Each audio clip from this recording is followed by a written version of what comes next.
All right, so here's an example of how you're going to do it. This is just a couple simple ones, and then I'm hoping in class we have time to do a couple little bit harder ones, okay?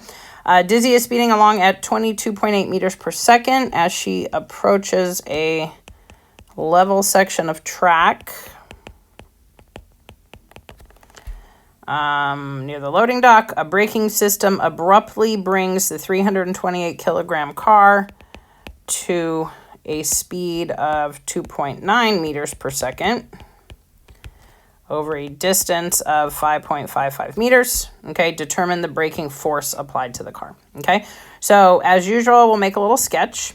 All right, and then you want to do your energy LOL because that's really going to help you set up the equation correctly. Okay, so initially I see that there's going to be some amount of kinetic energy.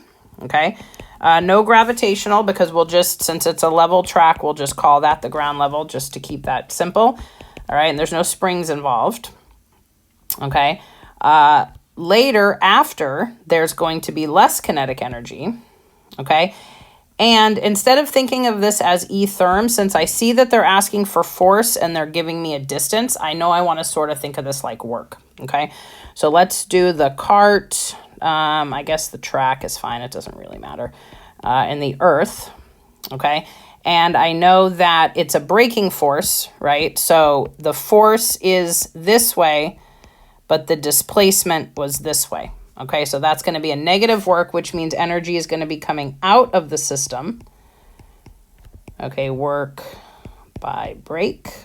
Okay, so if I had 4 here and I took out 3, I'm going to be left with 1. All right, so that's basically what I'm trying to do.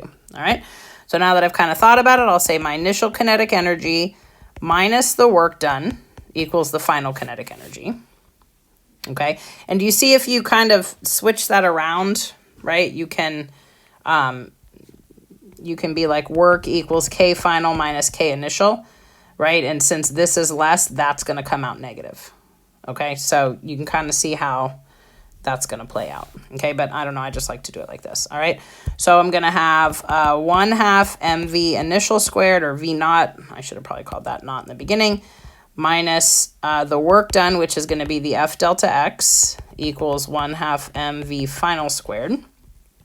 Okay, and I'm solving for F. All right, so negative F delta x is 1/2 mvf squared minus v naught squared. So do you see I just pulled that 1/2 m out, if that's okay? All right, and then divide by negative delta x. Okay, and then my force is going to be 1/2, 328 kilograms. The final is 2.9 squared minus 22.8 squared, all that over negative 5.55 meters. Okay, and then I just have to do the math. 0.5 times 328 parentheses 2.9 squared minus 22.8 squared. Okay, so my top, I have negative 74.5 over negative 5.55. Okay, and then that's going to be a force of 1112 newtons. Okay, now notice the force comes out positive, right? Because everything has canceled out. Positive doesn't mean positive direction. Positive means I set it right.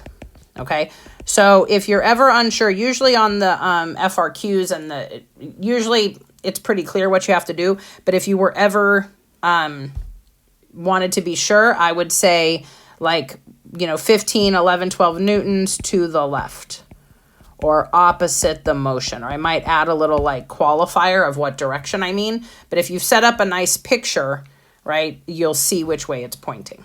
Okay, which in this case it's pointing in, I guess, what I would call the negative direction. But just like in the forces problems, if it comes out positive, that means that your assumptions were correct. Okay, I hope I did that right.